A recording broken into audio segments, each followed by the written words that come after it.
Hello, everybody. Welcome to the DSA Roundtable, and tonight talking Lions football and everything related. But first, let's introduce the panel, and I have first Luke G. What's up, my man? Salute everybody. Let's talk some sports, have some fun, leave all that other stuff at the front door. This is a all sports arena. Let's enjoy the day and stay blessed. Absolutely. Let's talk some football and get our mind off of everything else. Totally agree with you there. We got right or wrong in the building. What's up, man? What's going on, Jim? How you doing? Very, very good. Well, I'm happy to be here. I'm just excited tonight. All right, 313 JMO, Heart of the City. What's up, man? What's good, everybody? What's good, man? Shout out to everybody in the chat. Make sure you guys like the video. Y'all know we about to have a great show today. We are the gonna NBA have is back and the NFL is crazy. So let's go.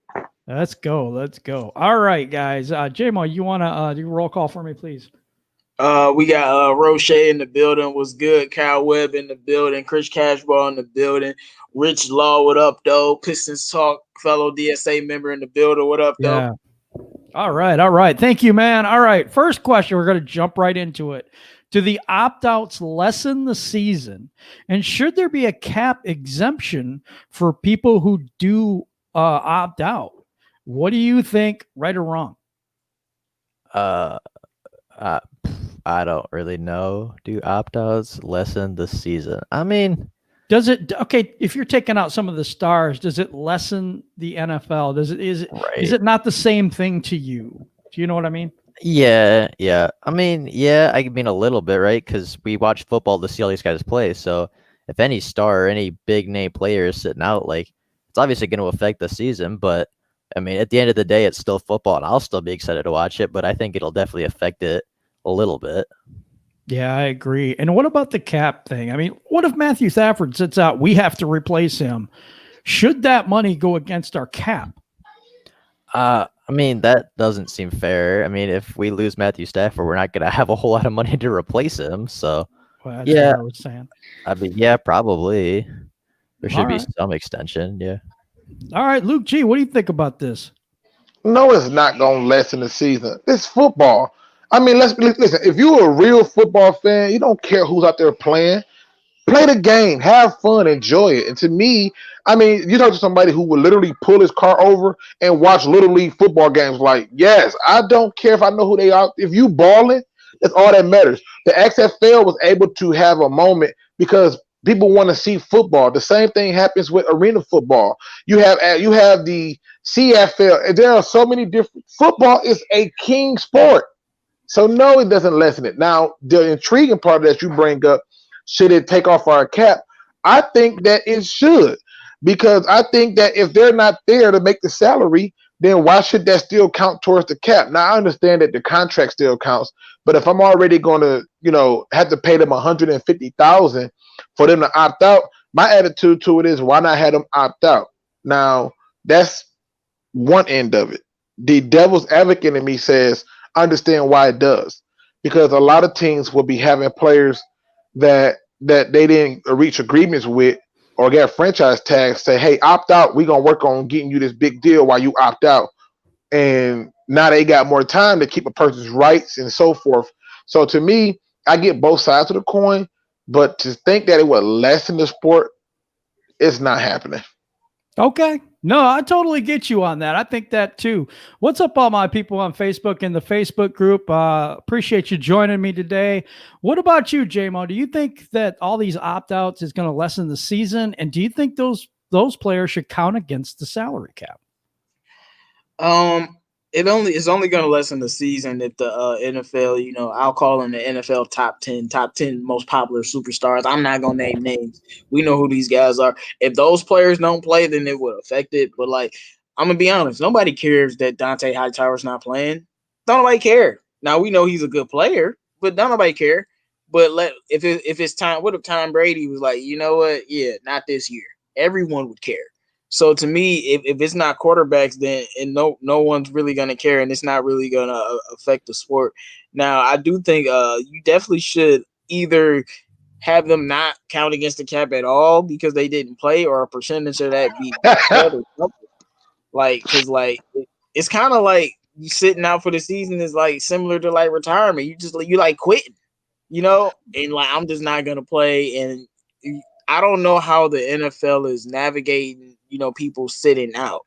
You know what I'm saying? Because Yeah. if none of this was going on and players were just sitting out, that's considered like, a mini retirement or something like that. I don't know how they're going to navigate this, but, they should get cap benefits if players, try to sit out on them. I mean, it is what it is. And I'm not saying those players don't have that right. They definitely have the right to sit out if they wish. They know what's best for them. But I don't think people really care as long as football is coming back. Yeah, well, Cam disagree with you already. Cam says he cares. He said he absolutely cares. Nobody else cares. Nobody else cares but Patriots fans. Like, nobody care. Like TJ Hawkinson and COVID, don't nobody care but us. Right. So, Shout out to the Hook real. Cam. Shout out to the Hook Cam. Devin99, Steve-O, Rich Law just joined us. Oh, what's good, guys? This is you know what? I'm just happy football is coming. I know it's going to be a little different, and I know people are going to opt out or be on the COVID list or whatever. But man, I just can't wait for football to come back. I'm just loving it. All right, next question, guys. Kenny Galladay and TJ Hawkinson are on the COVID list. That list actually expanded today with Justin Coleman, Isaac Nada joining that. I think we got 7 people on that list. What does that mean for them and the season going forward for the Lions? Basically, what I mean by that is, do you think that it's going to be like this all year, where players are going to come in, players are going to come out, stuff like this, or how do you see this? I'm going to go to Luke G on this one. I got 2 takes on it. The first take is this is a way to get some of those people who was nursing injuries a little bit more time to nurse the injury without having to explain to the NFL, hey, that this person is hurt. It also kind of, in a way, allows for people who need a little bit more polish in the film room to kind of have one-on-one time without having it. But then the other side of it is this. I think what this does is it allows for them to kind of say, okay, let me put these people off to the side and let them get some more time to just chill, relax, and enjoy family life or whatever. And I can bring in some other people and get a look at what they can offer for this team without having to really cut anybody, because I got these people on this list. And so to me, the Lions to me seem to be utilizing it in both those ways, because if you look at the people on that list, like the TJ Hawkinson, he was hurt, which okay, wait a minute. I got to go back now because I just thought about this. If TJ Hawkinson is on the list, which means he either tested positive for it or that he was around somebody who had it. But he was around Matthew Stafford and DeAndre Swift. Should we be worried? What the heck? Wait a minute. He wasn't? No, I thought Stafford didn't throw with Hawkinson in them. I don't think Hawkinson was there. Are you sure? No, Hawkinson wasn't there. No, okay, because I'm thinking about that. I'm like, wait a minute, was Hawkinson there? None of the players that have tested weren't there when they got that. They did that little group together. Good. Okay, I feel better now. I digress. I feel better. I just thought about it, like, wait a minute, like, was he out there with them? Or I know it was a tight end though. Was it Isaac Nada? Yep, Isaac Nada. Yeah, Isaac Nada was out there though. He was out there. But it was a tight end out there with them. So again, yeah, that was Nada. So should I still be worried? Like, this is what's crazy about this stuff, man. Is because we're going to have a lot of this. It's positive, negatives, and it's what it is a false positive and a false negative that we have to worry about. So they're saying that they took these tests and they tested positive, or they were around someone who did. Well, the problem with these tests is they've been unreliable. And so sometimes, like we got with the players that are asymptomatic, like I know Justin Coleman said he was asymptomatic, didn't have anything wrong, didn't feel bad at all. And they took the test and said he was positive when they just took a test yesterday and he was negative. So we're going to have this issue because this test is unreliable. So Jim, are you saying that Justin Coleman had a test in 2 days back to back? Yes. Yeah, they're testing people every day. Well, Justin Coleman to me, he a G, because I've had that test and it hurts like hell. And if you're doing it back to back like that, you are an Iron Man in my eye. Because I'd have told them I quit. I'm like, that stuff is terrible, people. It really is. But but everyone has to do it every day.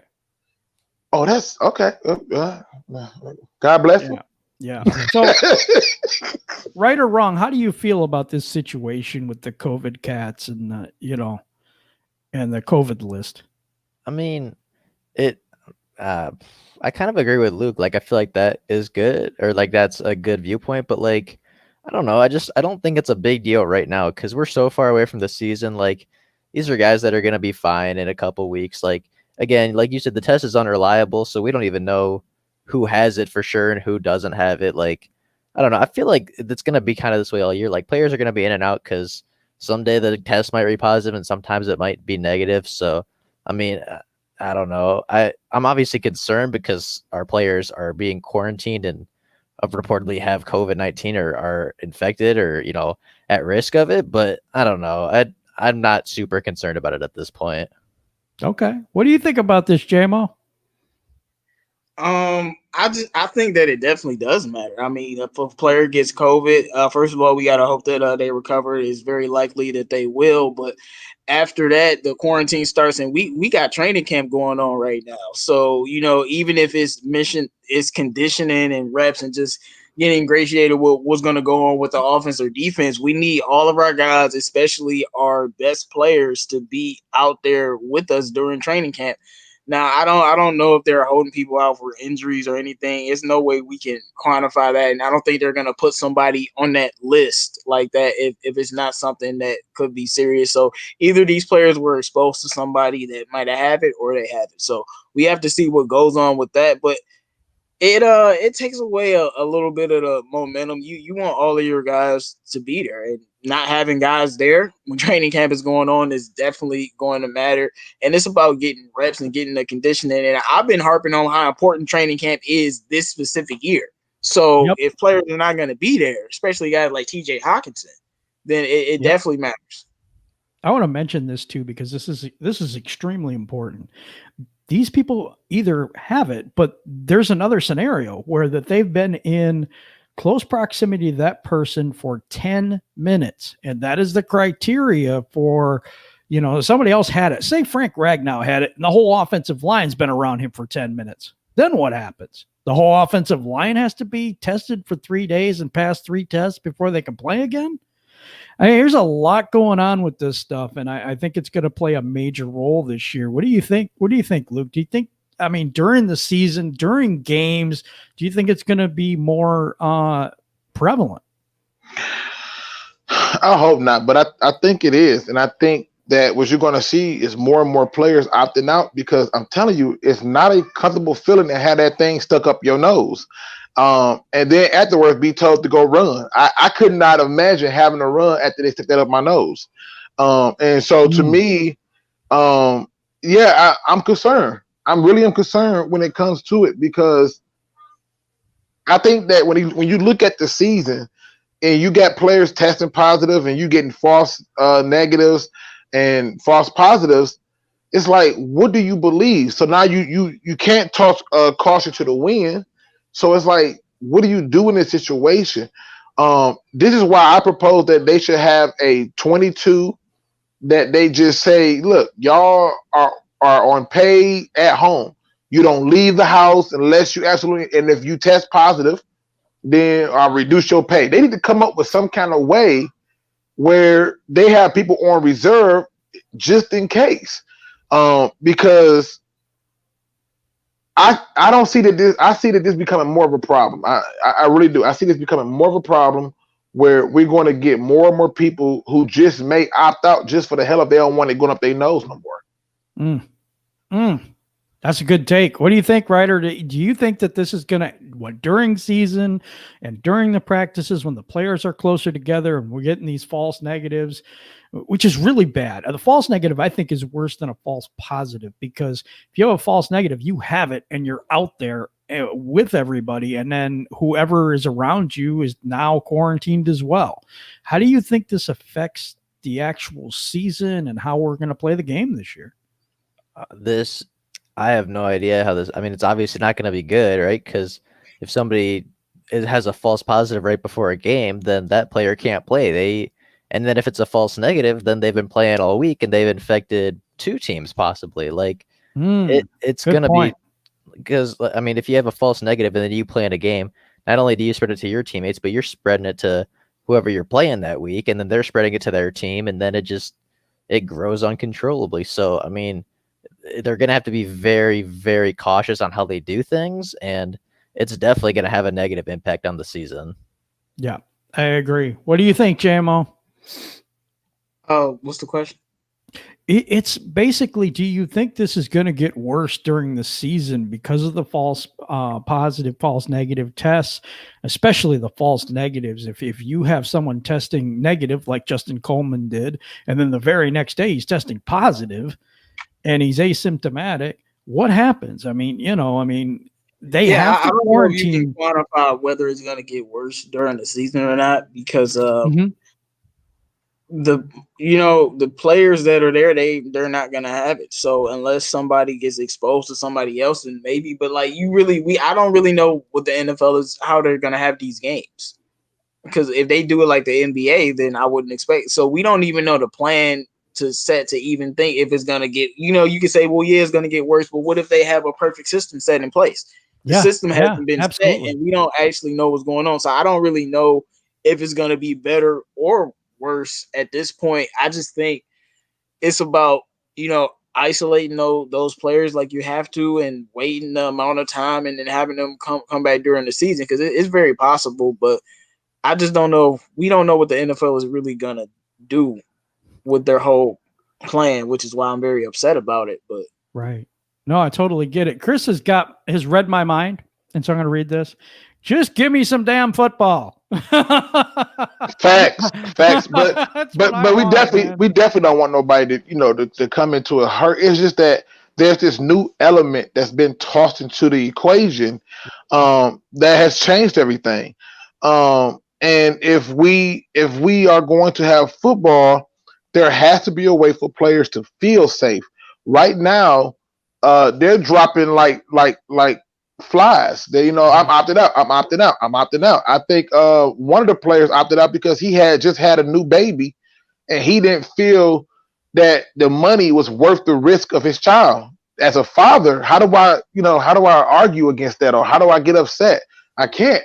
Or they had another player who said his wife got some ailments and he not putting her at risk. Mm.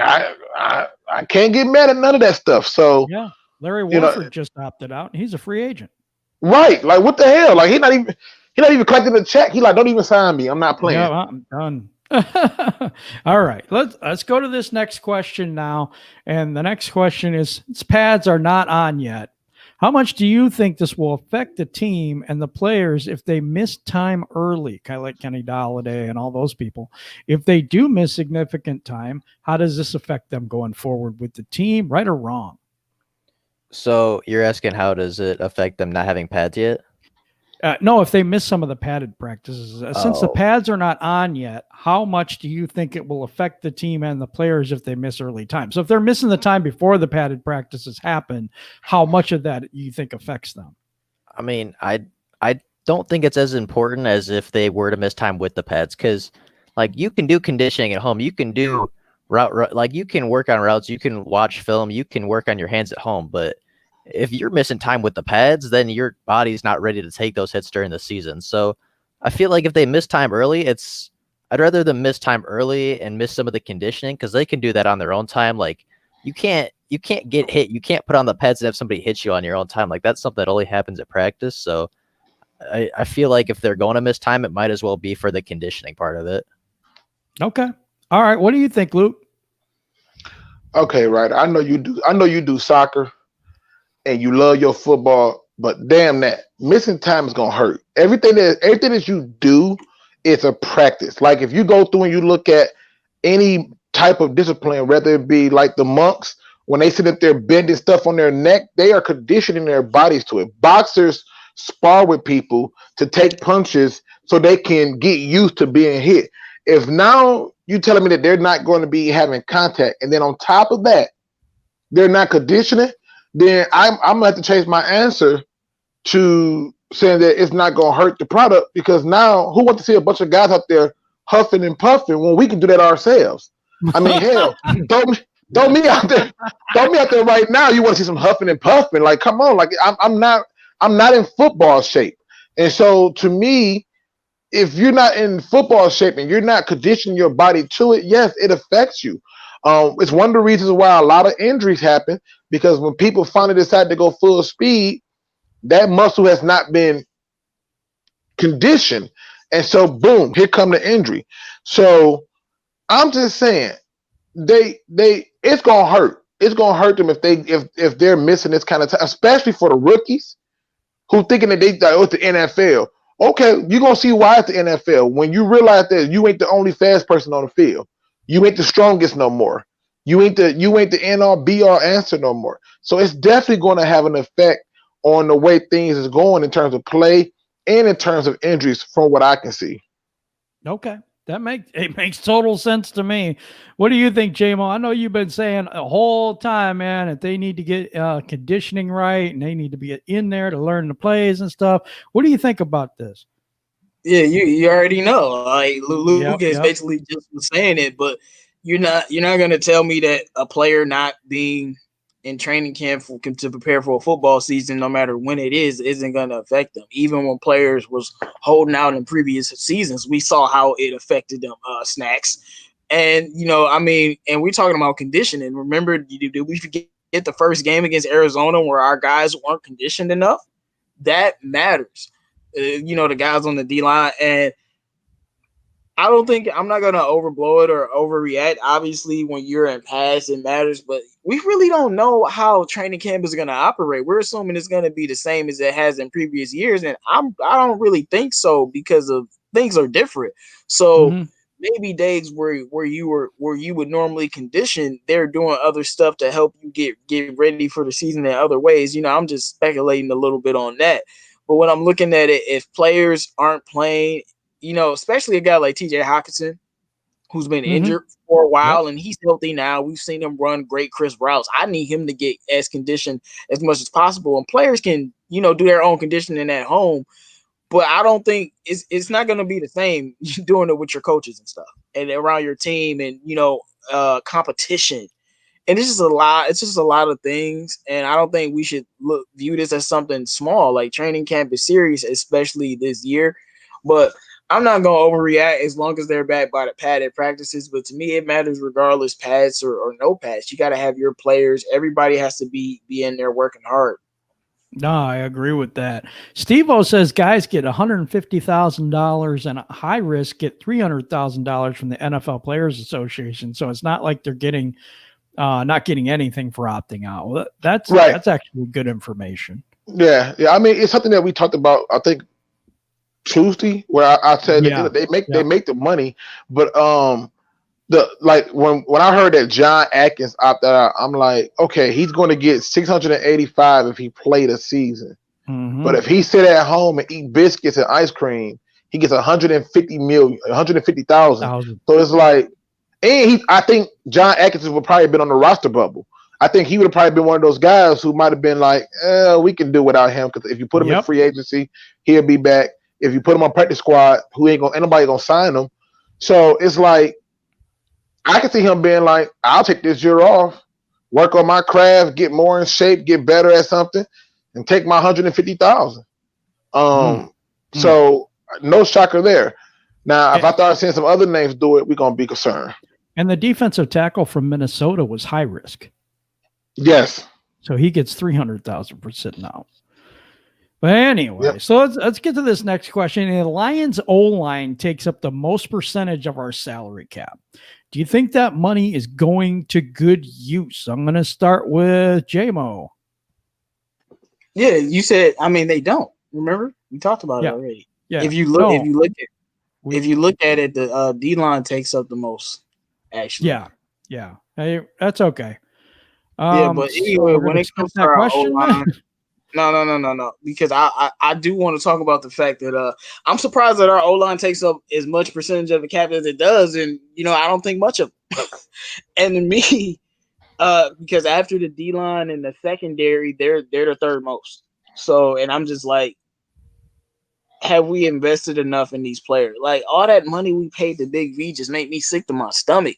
When you could have just, got the hometown kid that's better and pay him. Well, I don't understand the notion of, well, we'll pay Big V, the unproven guy, but not pay more to the better, more proven player.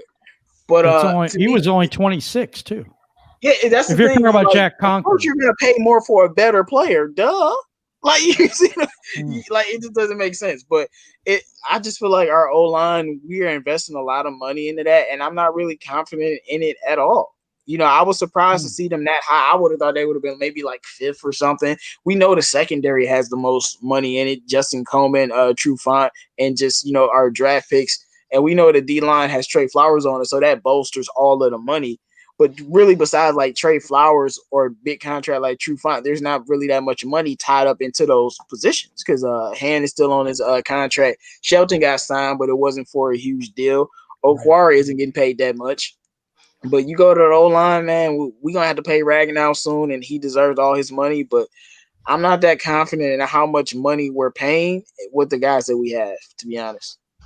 So you don't like the return on investment is what you're saying? No, I really don't. Like, okay. I'm not. Look, I'll Big V better ball. Like, cause I'm just upset about the how.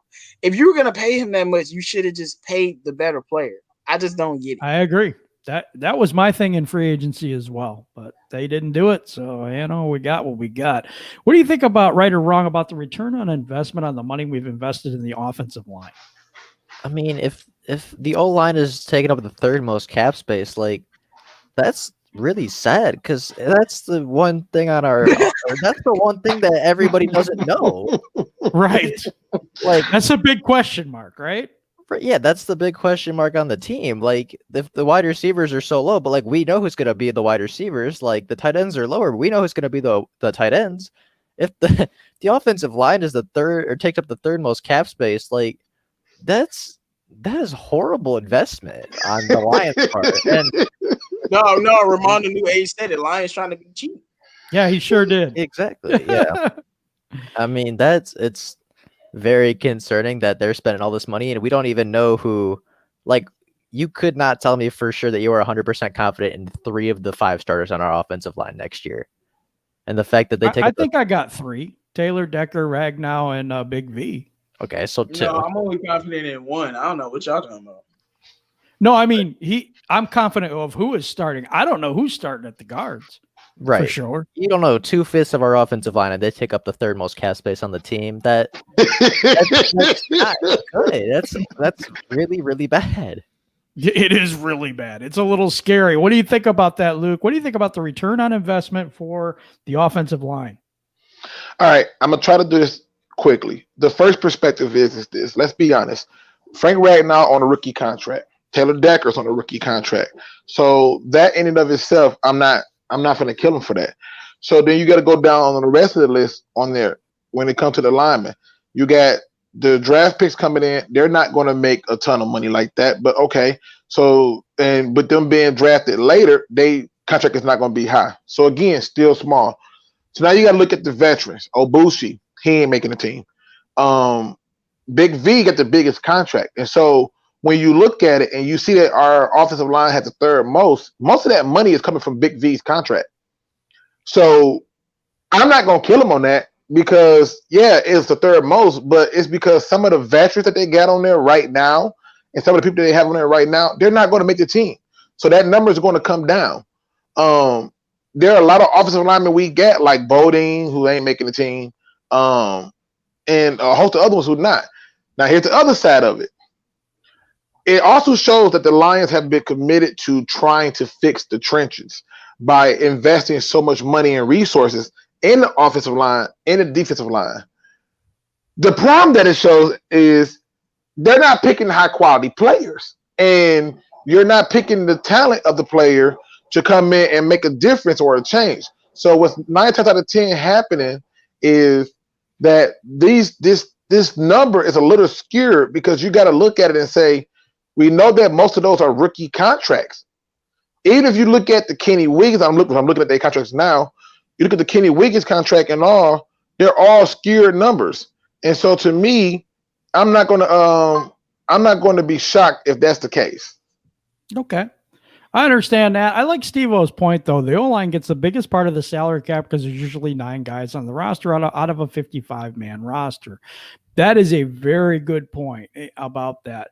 But I'm just looking to the confidence that we have in the money that we've invested in those players. The other point he was bringing up was Big V is we don't even know what he is here. He did play left tackle for the Eagles, and he played right tackle. So, he might be great. He might be really, really good. We don't know until he gets out there, and that's a very good point as well.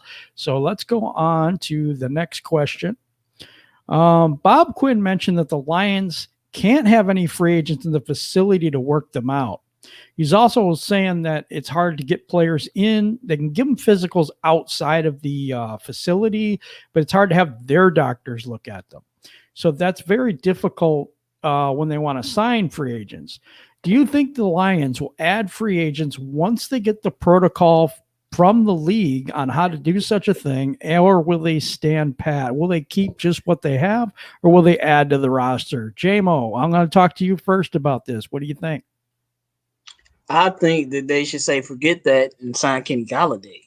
Yeah, totally agree with that. Like, for real, like I don't care. Like I'm afraid Luke is right, and they're gonna let him go, and he's gonna end up getting traded, and I'm gonna be pissed.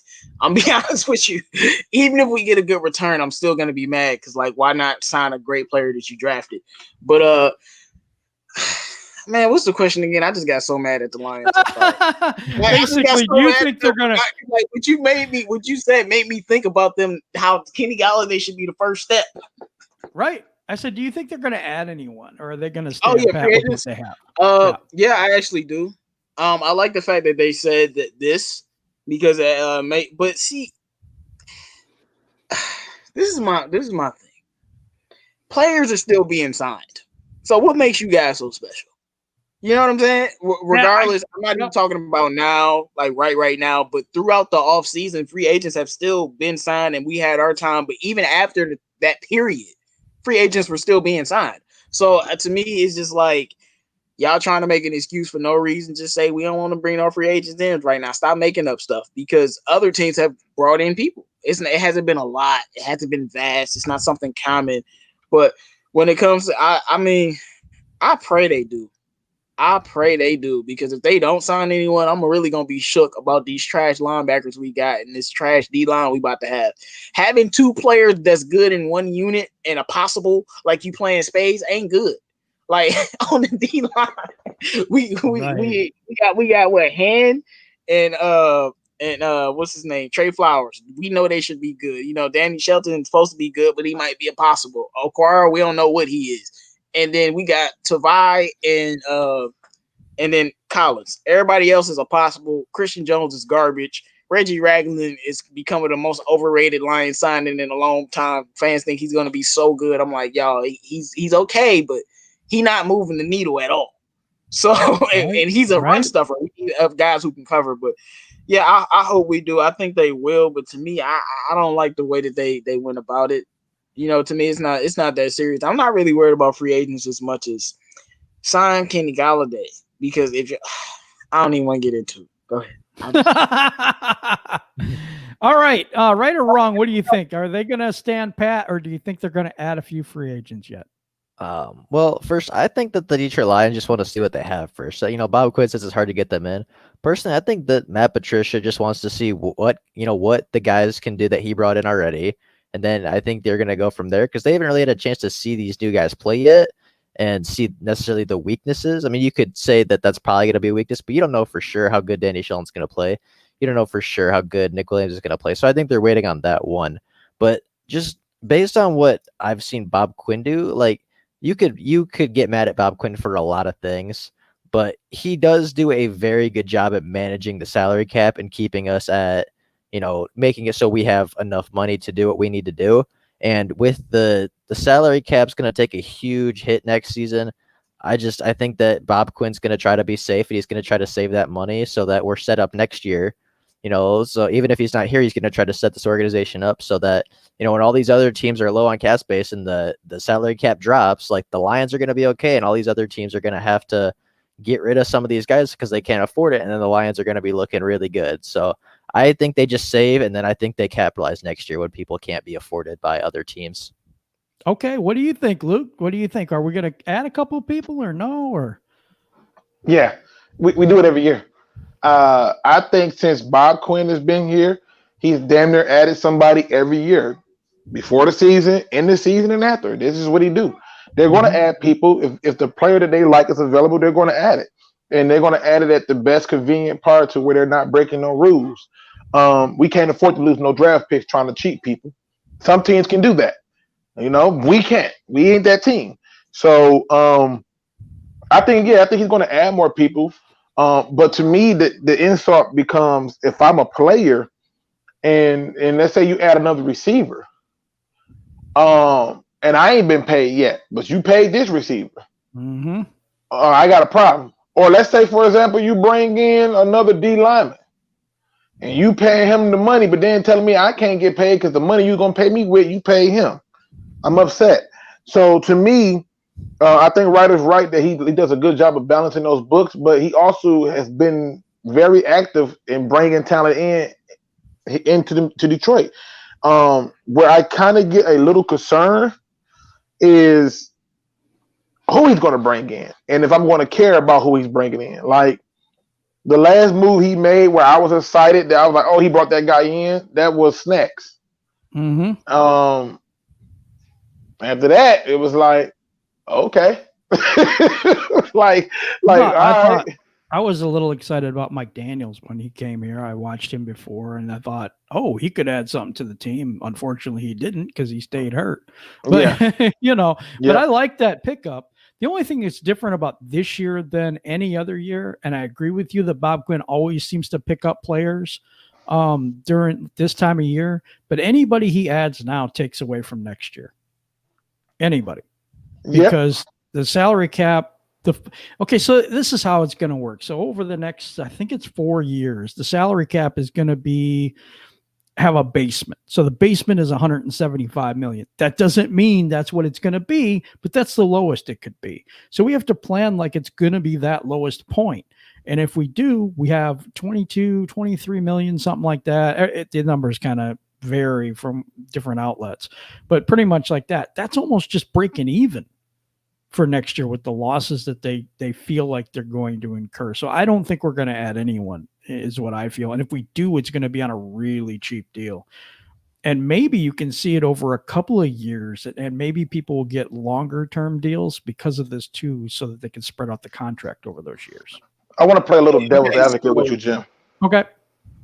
Let me play a little devil's advocate. And in the year where we're talking about viruses, people opting out, and the possibility of injuries, people not playing for not having contracts, and so forth and so on. You think he's gonna really get through this whole season and not make no more moves? I'm talking major moves. I think minor moves, maybe $1 million here, a couple million there. That's about it. I don't see him making any major moves for any big time free agents. Let's put it that way. Yeah. So I was gonna ask, are you okay with that though? Are you okay with them doing what you think they're gonna do? Yeah, I am. You are? Because it's better. It's better that right now we don't have hardly any star players, right? Okay. Right. And with the Pistons. They got Blake Griffin. So in the next couple of years, would you rather be the team that while these other teams have to cut these people that are really, really good, would you rather be the team that has money to be able to get those players, or be part of the people that have to cut people? And we don't have anybody now. I'll be the team that's serious about winning and going now and getting the best players available when you can get them. It's tough. Like, seriously. Because this is the Lions we talking about. What you just said is not going to matter when that time comes around. Oh, the Lions have all this money available to give to all these guys, and that doesn't mean we're going to get them. That's true, and I agree with you on that. But I'd rather be in the team. Football team. I just rather be the team that's in position to keep the players that we have and upgrade, rather than having to get rid of people. It's just I get what he's saying though, J-Mo. Trey Flowers and Stafford. Nobody else is really on the expensive contracts. Yeah, but I think what he's saying is this. It's if not you that I want, if, don't know what he's saying, Luke. I just don't agree. No, that's I don't. okay. But who do you? no, But listen, who do you? that's Who do you? fine. But what he's saying is this: for him, if it's going to be a year where we got all these unknowns, it's better to not make any like moves. Like for example, if you want to switch the scenario, a lot of times people do things like go out and make big purchases. But if you was being sued, should you be making big purchases? No, you know, you because that could go into your lawsuit. So a lot of the stuff that I don't think people understand is this. To me, the biggest move he can make is sign the guys that he want to keep here long term. The Kenny Galladays, Yep. the Taylor Deckers, if he's going to keep them. And from that standpoint, I get what Jim is saying. I know you get what he's saying, but I can ride with I Jim a little feel bit more. I'm tired of lying and waiting and watching teams get better. And we think that the Lions fans got this notion that we gonna build something into some great contender like all these other teams, and we just sit here and continue to lose. If Bob Quinn can add talent to this team in free agency, I don't care about what year it is. Add better talent to your team so you can go out and win more games. And Bob Quinn doesn't even know if he's going to be here after this year. You got to go out and make the football team better, because right now they got some glaring holes that you still need to fix once the free agent period is up. So they still need to make some signings to make this team better whenever whatever type of season starts. You know what I'm saying? Because I'm not satisfied with the talent on this team. Jim just talked about it. And if you want me to believe that players are going to come in here when you got players on our team telling Richard Sherman don't come here and telling all types of players that we don't even know about not to come here, I'm not going to bank on that, especially because I don't think the results on the field are going to be good enough to warrant people wanting to come here, even if we have money. Because we've had money before, and we have not gotten the big fish. And I'm not talking about Trey Flowers. He's a great player, but he was just the best DN on the market. He's not a elite top 5 guy like that. Well, Okay. I'll put it like this. For what you just said, that statement you just said that he may not be here after the season is all the more reason why he shouldn't go out making a bunch of damn signings. What are you breaking people It's not in for about you to making a bunch leave? of signings. It's about improving the team. Yeah, It's but not this just the willy-nilly point. make a signing Yeah, here, but this the signing point. there. It's about I want for if try to this get as season many happens. wins as you want this Okay, year so you can stay here. Do that by improving the team. Take a second, J Mo, to hear me out. If this season right here happens, and for some reason it don't work out, and they fire Bob Quinn, they fire Matt Patricia, hell, they fire the water boy, and then they fire DSA for talking about it. Whatever they do, they just firing everybody, right? If that happens, if that's the whole case of it, and that happens, I would much rather have whoever's coming in new have a whole lot of real estate to work with than to be stuck with a bunch of people that will start to work in somebody else's system that's not going to work in my system. And now I'm stuck with a contract trying to figure out what to do. In fact, if I'm the owner, I'm telling them they can't sign no damn body. Okay, I'm telling them, listen, keep my contract between that's this cool if range. it happens that way, but I'm about bringing in all the talent so you don't get fired, so you can win football games when it actually matters. Like, of course, if they get fired, then everything isn't going to be good, but we don't know if that's going to happen. You got to make the team better. That's the point. I'm Like not we going don't with know. There's a lot of that. unknowns. You got to And make with the those team better. unknowns, You we have to make still the have team to be able to do two things. We got to be able to do two things in those unknowns. One, here's what we do know. We know that they are in a win now year or they're getting out. That's a known. So with that in play, I know for a fact that he shouldn't be going crazy just signing people willy-nilly. That's one, especially in key positions where people may not fit their system. Two, let's say, for example, he go out and he signed Everson Griffin, right? But then we mess around and we get Robert, I cannot pronounce dude's last name from the 49ers. Robert Salazar, what the hell is his, whatever his name is. That guy, we get him and he wants to run he wants to run a 3-4, and he's like, I can't use Griffin. But now we don't get Griffin his stupid contract or Jadeveon Clowney a stupid contract. For what? They have to have listen, you don't build a house on cheap foundation. The foundation has to be strong. You just cannot go out there giving out deals to people when there's so much uncertainty behind your job. That's like asking somebody like, look, man, I'm gonna fire you let's say like you working at General Motors and they don't tell the manager, I'm gonna fire you if we don't get our numbers up because they're not working hard. And he decided, well, you know what? I'm gonna spend some more General Motors money and hire 100 people. They're gonna be like, hey, you fired now? What the hell are you doing? That's how you get fired. You Bob, you're not gonna get me to believe that Bob Quinn should not be trying to add talent to this team because of the but that's not what we're saying. We're not saying that. We're saying that he needs to go out and find some more talent on this team. And you're saying at what position? Do that? Like, no. At what position? Talent to this team. At what position? Linebacker and defensive line. Okay, so we add another linebacker. What is it going to cost us in a deal? A 1-year deal, 2-year deal? I have to see who the linebacker is and what we're willing to offer. You tell me who the linebacker is. I don't know how contracts work, but you got to go make it work. Okay, I'm saying, but tell me who's the linebacker. No. What I'm saying is this. Tell me what that deal would be or how long it would have to be. I'm saying, tell me who's the linebacker. Any linebackers you think that they should go out there and Marcus Golden. You can go get. So let's say we go and get Marcus Golden, and they sign Marcus Golden to a 3-year deal, right? To a 3-year deal. Hell, 2 years. Let's make it smaller. 2-year deal, right? And let's say it's a 2-year deal. It's a cheap deal, but it's 2 years. And Robert, we get a new head coach or we get a new general manager. No, that's where you got to stop. Why are we getting a new head coach? What if we win games? That's why I'm stopping you. I'm not going there. You're adding talent to win games, and I'm. So your thing is just add the talent. We get a new coach. Here's my question. We get a new coach and it all doesn't work out. Like, no, I'm not going that way. I'm going. We adding talent to this team. It's going to help us win football games, and they will. JMO, here's my question to you though. Who are the 1 or 2 or how many of our players that are going to get us over the hump this year that you're willing to mortgage the future for? What's the talent that we're trying to get? Facts. Going to get us over the hump? We have holes on the team. We need to do better. Well, we have holes on the team. I agree with that, but this is a different era. I mean, right now the salary cap's not going up; it's going down. So it's a totally different situation. I don't understand what you mean. We still have players that need to be added to the team. Just because the salary cap is going down, don't mean you don't add more great players. Seattle kind of does. Like they just added Jamal Adams. You think they care about salary cap? I'm thinking. Okay, like look at what the Chiefs just signed Frank Clark after getting Patrick Mahomes. You think they care about salary cap? I think they're going to next year. I think they'll be just fine. And the Chiefs just won a Super Bowl. So who's the guy that we need to sign right now that's going to get us to the Super Bowl?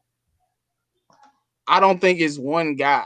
It's never one guy. It's okay. No, I'm not trying to argue with you. I'm not saying we're one player away from winning a Super Bowl. But that's the point, J-Mo. That's the point. That means that you got to add multiple people with multiple contracts to try to do some things, which means you got to then cut multiple people, which then turns into dead money. It makes more sense for them to stay fast. I'm not subscribing to that because I feel like we literally have holes on the team, and you're trying to get me to subscribe to not fixing the holes on the team to make the team better. You ask me what one player is going to fix all of these holes. No, you need to re-sign guys. Well, you need to sign guys to make this team better. We're not good enough. This roster has to be better, and you sign with all that money we have. You sign multiple guys to make the roster better so we can continue to compete. Because obviously we still have some glaring holes. Listen, I'm picking up what you're putting down. The problem is you gotta add too many pieces, which then affects the cap. And then once you it's too many. We just need a few guys. Y'all what's a few? 1, 2, 3. How many is a few? What's your definition of players? Okay, listen, but you can't just say I don't care and leave it blanket and leave it broad. Give me what's a few to you. What's 1, 2, 3? I just said, did you not hear me just say 2? 2 people. Okay. All right. So if we're adding 2 people to this roster that you believe is talented, no matter who it is, whether it be Jadeveon Clowney and Golden or Golden and Clay Matthews, that's still gonna cost us money, right? Yeah. Okay. And that money comes out the cap, right? Which means our cap is lower, right? What is it lowering to? You don't even know. Well, you want to play devil's advocate? Tell me to play, and I'll tell you how many years. We're talking in a lot of hypotheticals. We don't know how much they're gonna lower the cap, so how much it would impact all. No. When I say lower the cap, I'm not talking about the NFL lowering the cap. I'm not talking about that. I'm talking about the money that comes out lowers your cap. So like when sometimes they'll sign a person to get cap space back because you can put them under a cheaper contract. Sort of like what they did with Trey Flowers' first season. He was only playing for 18 or 7 or something like that. I forget what it was, but it was a low contract for that first year. Now that money is going to count in this year's cap. It's going to count a little bit more towards the cap, which is going to lower the cap. That's what I'm talking about. I'm saying if you add those two players, you're taking money out. Like, in other words, the best way I can explain it is if you got $100 in the bank and you need $50 worth of gas, you're left with $50. If they got $2 million and they got to get 2 players and it costs $1,500, they're left with $500. So I'm just saying, like, you have to be able to see that part of it. I get what you're saying. Add the talent. Even with that, I'm still taking the players, man. I feel you. But to me, that starts at the draft level. Can't afford people. But see, that to me started at the draft level. That's one of the things that Real was talking about when he was saying get people that can perform at a high level on rookie contracts. That's the goal. See, that contract is guaranteed to be a flat rate. It's not going to be ridiculous like a free agent. A free agent ain't giving you no flat rate. You're not getting that. You're going to get a higher cost for a free agent.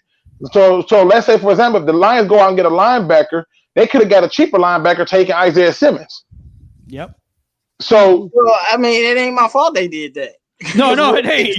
We know that. Another cornerback and have Aurier back him up, so you don't know what they would have did, because they could have easily paid another cornerback when we didn't get Jeff Okudah, and it would be the same situation. Listen, I'm just saying, by the numbers, certain positions make more than others, and I'm just saying if you're adding players, it lowers your cap. But we've been on this for a minute. It was a good conversation. I don't want to have the people lost in the sauce. I'm just saying we got room to lower that cap. We got $29 million in cap space. We have room. Okay. We gotta move on. Oh, this kind of goes with it, though. No Lions players in the top 100. In an article published by the Detroit Free Press, the headline reads, Lions lack of star power showing up in the offseason rankings. Do you agree with this assessment? It also had in there that the Madden ratings and stuff are very low for our team as well. What do you think the national view on our team? Do you think that that's the view that we have, or what's your view? I'm going to start with J-Mo, because I know he likes his team. Man, F. But you do, though. I really don't care, because they do this every year. I could care less about that. No, but I'm asking you, what's your assessment of the star power of this team? You know, because I know what they're going to say, because they're going to say a bunch of BS. But I'm just asking you, what's your take on what do you feel about the star power of this team? I mean, I feel like we got some talent at a lot of positions. What do you mean? Yeah, that's what I mean. What do you think about it rather than what they think about it? I think our roster is good enough to win the division. Nice. Good. Absolutely. Okay. I mean, I don't know what you want me to say. I think I'm a Lions fan. I think we got a good roster. Like, no, but I agree with you. I just it's like we're hearing what they're saying out there, and like the Madden and the no players in the top 100, all this crap. And I want to put some positive stuff I've ever seen, though. Like, I mean, they had, when I saw DK Metcalf in the list, I almost lost it. Like, I didn't know he made the list. And I'm like, y'all put this. Oh Lord. My fault. Y'all put this guy above Kenny Galladay, and I had to go look at his stats, and I'm like, oh no. Like, did y'all really do that? After that, I was like, all right, I can't take this list serious anymore. And I'm not a big Carson Wentz fan, but he wasn't on the list. And you had Josh Allen on the list, Kyler Murray. I'm like, y'all, come on, bro. Y'all just come on. Like, come on. Had DK Metcalf on the list at like 70 something. And not Stafford. And I know Stafford had a shortened season, but he was on pace for 5,000 yards, man. I don't know. I think the level. I mean, I'm not as disrespect is upset about ridiculous. Stafford. I am. I'll But, just be you honest. know, I am. I mean, he only played 8 games. Yeah, Yeah, still. but Ryan Tannehill on the list. I mean, what the hell was he asked to do? He shouldn't be on the list. Like, JJ Watt's at 50. He played in 6 games. he shouldn't be on the list. He had Like, he 4 shouldn't be on the tags. list either. That's what I'm saying. He shouldn't be on the list. Right? We just really making our case for why we mad that Stafford went on the list, but these other people who played less games and was asked to do less for their team made it. That's all we said. Maybe I should read y'all DK Metcalf stats so I can show you how egregious that was. I got stats. Hold on. really? Raiders look, get stats. right is how I got stats. You want stats? I give you a stat. Go ahead. I mean, Ryan. listen. You want me to go? Go. Yeah, I want to hear the Talk about stats, the man. Top 100 list. Okay, so there were 17 wide receivers on the top 100 list. 18 if you count Julian Edelman, who came in at 101. Oh my. Now, 4 of those receivers had more receiving yards than Kenny Galladay. Nobody had more receiving touchdowns. 2 players averaged more yards per reception than Kenny Galladay, and 14 of those 17 players had more receptions and more targets. And Kenny Galladay had a backup quarterback for half the season. And you're telling me there are 17 wide receivers better than Kenny Galladay in the NFL? Kenny Galladay, who led the How many of those was hurt? How many of those was hurt too? That's the worst part of those receivers on that list that was hurt. There was a lot of them that I was like, he was freaking hurt majority of the season. I'm like, this is crazy. But again, listen, to me, this is not good. And I know people say we shouldn't care. Madden, I don't care about. This list kind of irks me because this ain't a list by some beat writers. This ain't a list by some fans. This is a list by their peers. People that they play against with, that they're friends with, that they share dinner with, who kids play on the same team. This is a list composed by their peers. It would be like literally right now going to work and being voted the worst worker by all of your coworkers. Like, what the hell just happened? Like, it's concerning to me. And when you look at the pattern, it's a bottom feeding team, 3-12-1. The Bengals didn't have anybody. The Redskins didn't have anybody. Bengals picked 1. Redskins picked 2. Lions picked 3. Yep. Right? Fact. Then the Giants, they get 1 with Saquon Barkley, but his performance is still up there. But guess what it was? They had a rookie quarterback and a crappy general manager who can't see his face if it was stuck in a mirror. So you look at this pattern and you say, what are your peers seeing that you didn't even get enough votes by your peers?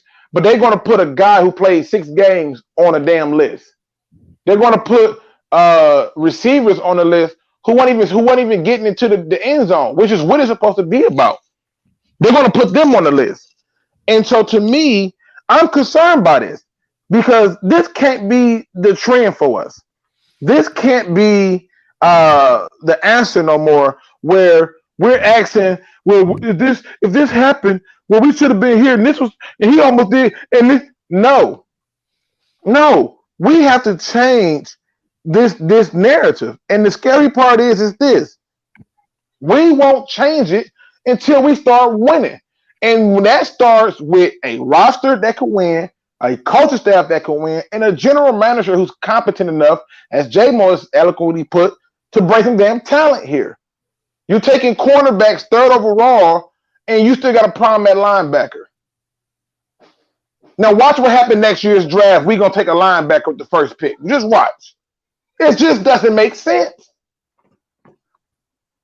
So to me, we should all be concerned about this.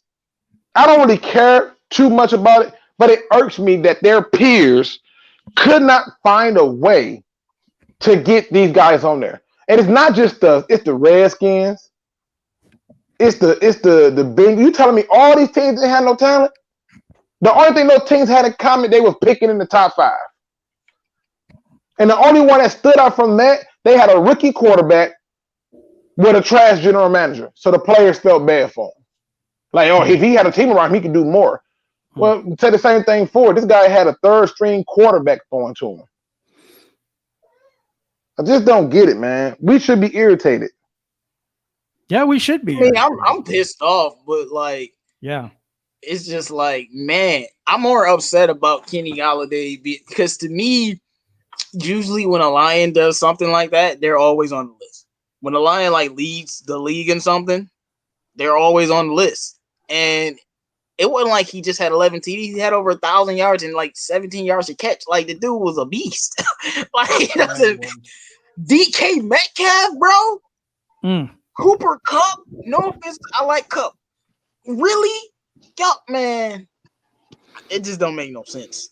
It's frustrating, man. It's really frustrating because like it wasn't just that list. CBS did a top 100 list. We ain't getting no damn players on that list. They weren't even the NFL list. That was just the beat writers. I blew that off like the hell y'all talking about. You beat writers. Now your peers is gonna echo what the hell these beat writers are saying. That's 2 times we don't get dumped on. I'm talking about that unnatural. You don't eat something that ain't agreeing with your stomach. Poop on. Twice. Yep. And then on top of that, we're going to pile up on it. They go out and slam the general manager and say he the worst GM. Oh, yeah. They did. Like the worst. I'm telling y'all, they've been piling on. I hope y'all bulletin board all of this because they really been going in on us this year like no other. And, I just wonder, is like, did y'all forget, like, Stafford was hurt, so that's why we were that bad? Apparently, they didn't.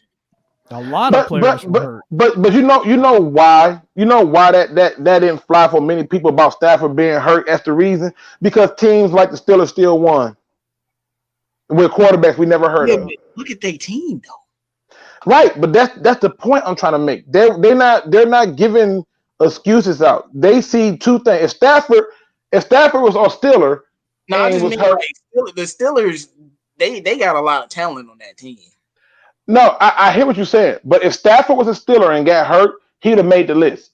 But it's the Lions. You're right, especially if he's playing. Yeah, and it's a stigma. It's a stigma behind the Lions name. And the fact that you got to keep in mind, these players talk to each other. So people are coming here talking to people who are not in the organization. Like, yo, man, bro, whatever you do. I mean, you go through and look at Reggie Wayne remarks back in the day with his disrespectful self. Here he is coming off an injured season and refusing to work out for the Lions because it's the Lions. Like that's what he said. Yeah, I'm irritated at this level of disrespect. And then when people tell me don't go after the head coach, BS, because that's where it starts. He was brought here to take us beyond 9-7, and we ain't even got past 9 wins. Hell, he ain't got over 6 wins. You want to tell me that he didn't do good this year because of Stafford, what he had him for a full season and won 6 games? I'm just irritated as hell. Put you on being like they didn't even put Trey Flowers on the list. I'm like, oh y'all tripping. When I saw some of the D linemen on the list, I'm like, y'all just like, yeah, nobody from the Lions. We ain't gonna even think about this team. Listen. Let's be honest, people. Let's be honest. We are fans of this team, but I can take my fandom out of it. If I just go through and I look at Kenny Galladay on film, he looks the part. Now I go look at the stats to see they back him up. It do, right? Mm-hmm. You mean to tell me he don't make this list, but you're gonna put a rookie who I mean he probably led the goddamn league in drops. You gonna put him on there, right? You want to tell me that you want to talk about it, and Ryder brought this up in a video. Go check out Ryder's page, y'all. Don't want to miss when Ryder wrongs. Ryder be saying things that y'all may not realize, but I'm telling you, it's the truth. Yep. And he pointed out that there was one center to make this list, and guess what? It wasn't Frank Ragnow, and their numbers are very similar and very close. The difference is Frank Ragnow didn't just play center. Like, I don't understand this stuff. Like, I just don't get how we keep getting crapped on, but don't nobody want us to raise the bar by challenging people to be better. And to me, when I look at this, and I hate to be on this damn rant, but it's ridiculous when your peers echo with people who don't even know how to tie their shoestrings up are saying. And this did not start until a certain somebody became the head coach. It didn't start until then. But I want to go a step farther, though. I mean, even okay, so we're talking about Kenny Galladay because Kenny Galladay led the league in touchdowns. I think that's the biggest disrespect on the team. But hell, I think Marvin Jones is better than some of the people on this list. Yes. Yeah, Rachel brought that up. Yep. Yep. I mean, we have 2 wide receivers on our team that's probably better than some of the people on the list that made it. But because we're the Lions, here we go again, you know?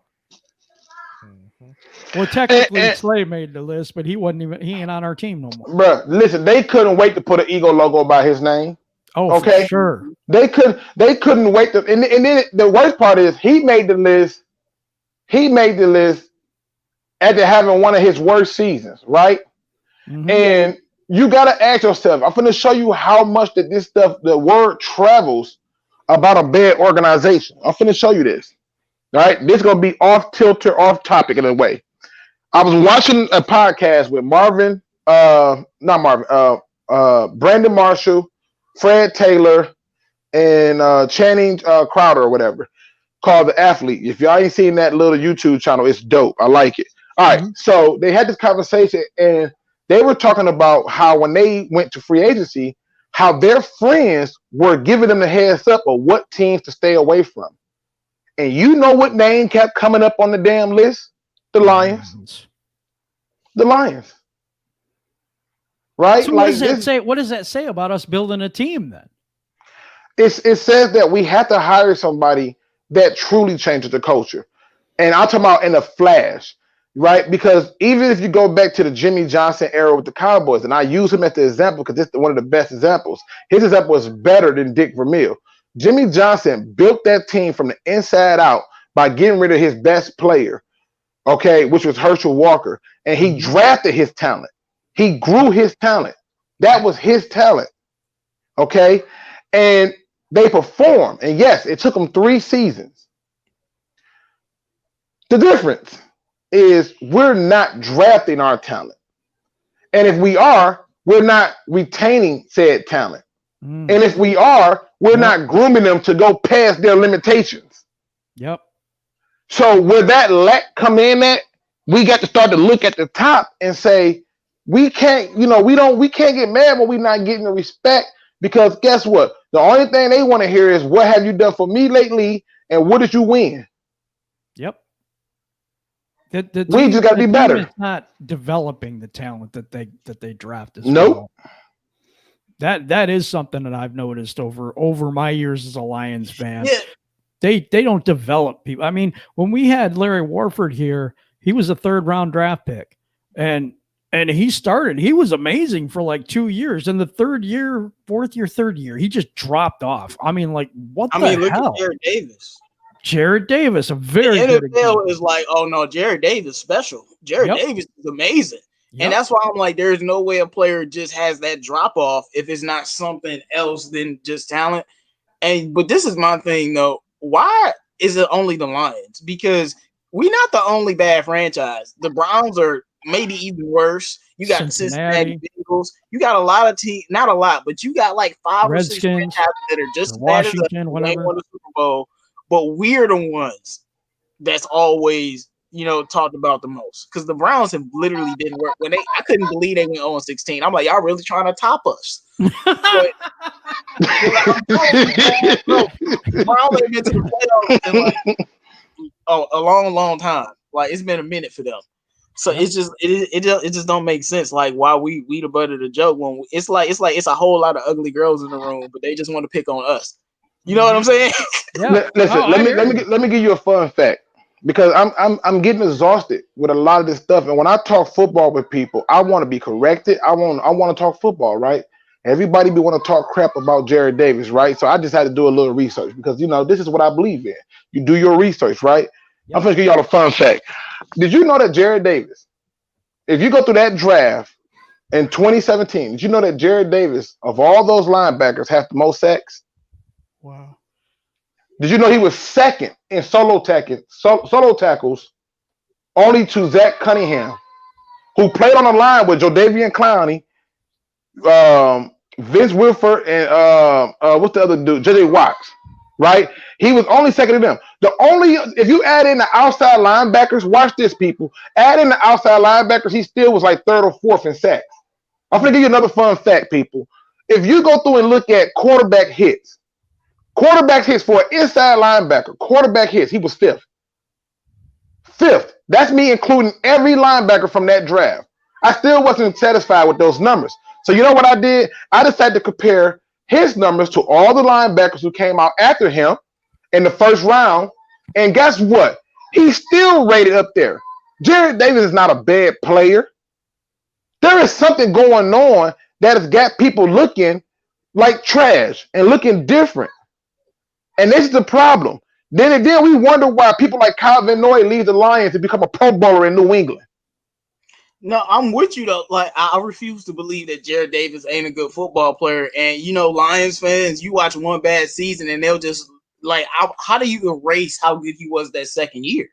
And just like all of a sudden he just can't play football anymore. I'm like, no. It's a reason why. I guarantee you, he go to another team, he gonna be balling.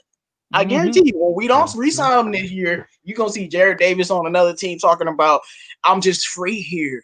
It just feels different. Here, they just use me the right way. I guarantee you. You heard it here first. Watch. And there's a lot of players that talk about that. I remember, and this is way back, Rodney Peete. When he left here, he went to the Cowboys. He said, I just went from the outhouse to the penthouse. And how many times do you hear players saying that about the Lions and our organization? There's some major changes that really need to go on in our entire organization. I thought they had done that when Martha had fired a bunch of people, but apparently not. Well, she did. I think she did. I think she started the process, but then y'all got to keep in mind, this is what the story was. Quinn had to plead every case in his spirit to her to get rid of Jim Caldwell. She loved Jim Caldwell. He still get Christmas cards. Yep. You understand me? So Quinn went in and was like, listen, we can do so much better. And he convinced her. Yep. Where she failed us at is she let him come back in there again with that slick tongue, telling myself, well, we were in 14 or 16 games, but what he didn't tell her was you gave up the most points in the fourth quarter that year too. Yep. He didn't tell her that. He didn't tell her that we only had the lead in 6 of those 14 in those 14 games in the fourth quarter. He didn't tell her that. And what she did was she bit it hook, line, and sinker. But then she did something smart. She said, you know what? This is not the game I need to be in. Oh, she passed that thing down to Sheila. Yep. And Sheila is about to be like, I'm not going to be the laughing stock of the NFL. I'm not. If you look at it, every team that was worse than the Lions have surpassed us. The Cardinals was worse than we were. They've been to a Super Bowl. Yep. The Jacksonville Jaguars, an expansion team, wasn't doing anything. They've made playoff games. The Bengals was worse than the Lions. They've made multiple playoff games under Marvin Lewis. Right? Every team that was hot garbage. The Buccaneers was the laughing stock. They're back. They back in the ring. These are the things that I don't understand. Like, we got to start to put things in a little bit of a different perspective and just call a spade a spade. I think that this team is going to head in the right direction under Sheila, but I find it damn disrespectful that no player made the top 100. Ryder, I want to hear your comments on what you think about the Lions as an organization and what we've been talking about here in the last few minutes. I mean, if we just go back to what JMO said, because I was looking something up, everybody says the Detroit Lions are a horrible organization. We've won the division more recently than the Cleveland Browns have. The last division crown they had was 1989. Facts. Yeah, they ain't been in the playoffs since like 2000, bro. Like if you guys are on Instagram, they always have things like, the last 20 division winners or whatever. There have been like 6 teams to win the AFC North before the Cleveland Browns. Like 6 different teams because of just the way they mix up divisions. And somehow the Lions are still the laughing stock. Like, that doesn't make sense to me. When was the last time the Browns made the playoffs? When was the last time the Browns did anything? And they have Odell Beckham Jr. They have Myles Garrett. They have Jarvis Landry. They have all these superstars that everybody's getting hyped about. And they won 3 more games than the Lions. Yeah. I get that, but they hype them up all the time. I know. But you know why though? Nobody show me the people from Cleveland who's in mainstream media bashing Cleveland. Show me those people. Yeah. Show me the people that you know is happening behind the scenes, but they not up front doing it. Look how many people. Look at the Houston Texans. They are suffering because of the players who are openly talking about this team, and then they go behind the scenes and talk to people like Deshaun Watson, and they like, so they just gonna trade D Hop. like okay. Because they traded D Hop for a 2nd-round pick and David Johnson. That's why the Texans are struggling. No, I'm saying, listen, but there are players who are openly talking about O'Brien. The same thing that's happening here is happening there. Yeah, and but it's even worse here because we don't win and they do. Exactly. It is terrible. That's the reason why. Like, I mean, of course, Deshaun Watson is carrying them, but before Watson, Bill O'Brien, I'm not gonna say he's a good coach at all, not in the slightest, but he was winning the division with freaking Brian Hoyer and who was that other guy? I can't even remember his name. Like, he was winning the division. Savage. Like, Houston have been winning. They've been winning ever since he's got there, no matter what the quarterback was. And they promoted him by making him the general manager and the head coach. He got that Bill Belichick treatment. And I hate to say this, but that's what we need here in Detroit. When you go back to I'm telling you, the blueprint for rebuilding, go and look at every time Bill Parcells has rebuilt the team, he has tossed aside what the GM said and said, I'll make player acquisitions. You handle the contracts. This is what you need. Whoever comes in here, they pick the players. Period. But you don't just get anybody to come in and do it. They have to have a track record for talent. They should be able to come in and show the forwards and say, look, these are all the players that I asked to be drafted. Here's what they did in their performance. You be the judge. I know talent. I wouldn't have took this player on your team, but don't worry about it. I'll get him up to par. I want that guy. I want somebody who can identify the talent. Okay? Like, I'm praying to God that Jeff Okudah turns into Darrell Reeves. He don't got to be Deion Sanders. He damn sure got to be Darrell Reeves. He got to be Darrell Reeves. I'm telling y'all, because this right here is going to come back to be a problem. Hey, he might be. Well, listen, if he is, more power to you. Because what can't happen is we can debate film and all of this stuff, but I'm gonna just try to err on the side of history and just looking at Ohio State. When they say a cornerback is going to be good, 75% of the time he comes out a beast. So, but when's the last time a cornerback changed the defense? When's the last time a cornerback changed the defense? I ain't say all that. I just said he was going to be a great player. I didn't say he was going to change. I said he going to handle his. Now you can call me funky. You seen Darius Slay handle his and it not matter. So I'm just saying. But I don't know what the rest of the team done. You could call me funky. Say I'll take Champ Bailey. Champ Bailey was more athletic than Okudah. Champ Bailey could play receiver. Champ Bailey could play kick and punt return. He was more athletic. Die Hard Den podcast says I'll take Stephon Gilmore.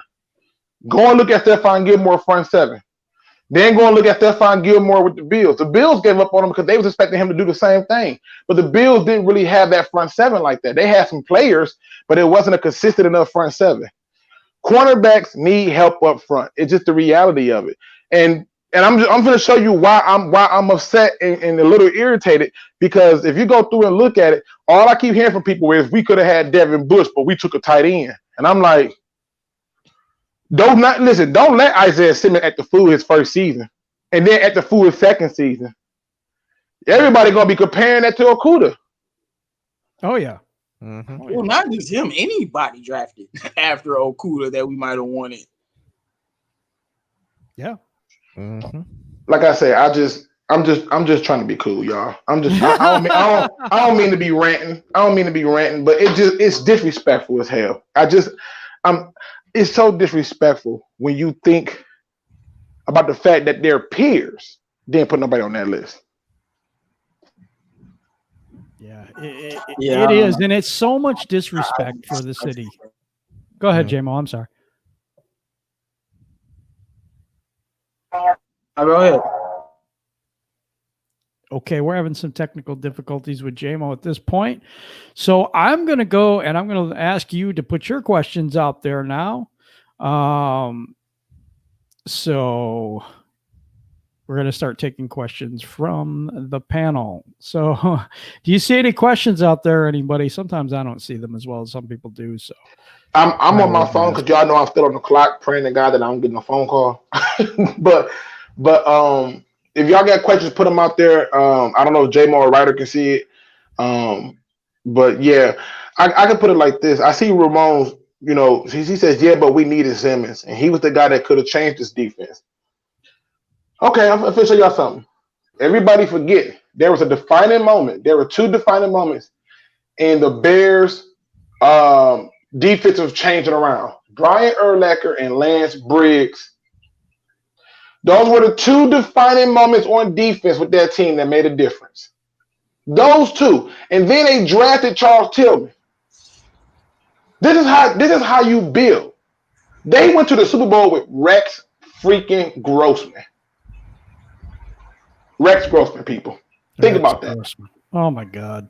And says we didn't really need Simmons. Yeah, we did. I know Simmons is a unicorn or whatever, but no, we need a linebacker badly. And I would rather have a linebacker that's extremely similar to Minka Fitzpatrick than not have one like that. Like, he's a freaking nature, man. And we need a linebacker. Jamie Collins is not a long-term deal. Point of the matter is I don't know where we're going to be drafted, but we're going to have to draft another star linebacker. Y'all get it? It happens. We would have to draft another cornerback maybe, but we have to still draft somebody like Simmons because we still need that player unless we're going to get it in free agency or something. All I know is this. This how I feel about it. Do y'all remember the year? And Sue talked about this on the DB Room. If y'all ain't checked out the DB Room, that's Glover Quinn's former Detroit Lions Safeties channel. You got to go check it out and subscribe to it. Sue talked about this. He was pissed that he didn't go first overall. Yeah. Not because he didn't want to be a Lion, because he thought he was the best player in there. So that first season you saw was an homage to all you who thought that I shouldn't have been the first overall pick, right? And my thing is this: that one singular move that they made with him changed everything on the defense. I remember Sue was having a down year and everybody else was kind of somewhat getting off because he was just on the field. That's how I felt about Isaiah Simmons. Like, you didn't have to just pinpoint him and say, oh, he's going to be a linebacker. The reason the Cardinals took him was because the Cardinals had did the same thing to another player I wanted, which was Budda Baker. I think I pounded the table on Budda Baker and said he's the best safety in the draft, right? And they did the same thing with Budda Baker. Let him play linebacker, let him play safety, let him play corner. They're going to do Isaiah Simmons the same way. Now you got two of those weapons to play with. And Budda Baker made the top 100. The peers saw it. We just have to start to just understand that it's time to start taking the talent. That's all it is. Take the talent. And I would D-hype too. I trust Tavai. I do. No, I trust Tavai. I trust Jared Davis. You need a group. Right. Like I trust Tavai. I trust Jared Davis. I don't trust Christian Jones. Or Reggie Wagner. Right. Or I don't even trust Collins because outside of New England, he wasn't hot. Well, I was gonna say when the Jaguars were like, I'm gonna be honest, that Jaguars defense were the best defenses I had seen. But people forget they had these inhuman linebackers, Talvin Smith and Miles Jack. And I want Miles Jack so bad. The defense. I know Ramsey and them, they had a great D line, but Miles Jack and Talvin or whatever, I can't remember his name. You got it right. Yep, Talvin Smith and Miles Jack. Them two unhuman beings. Right.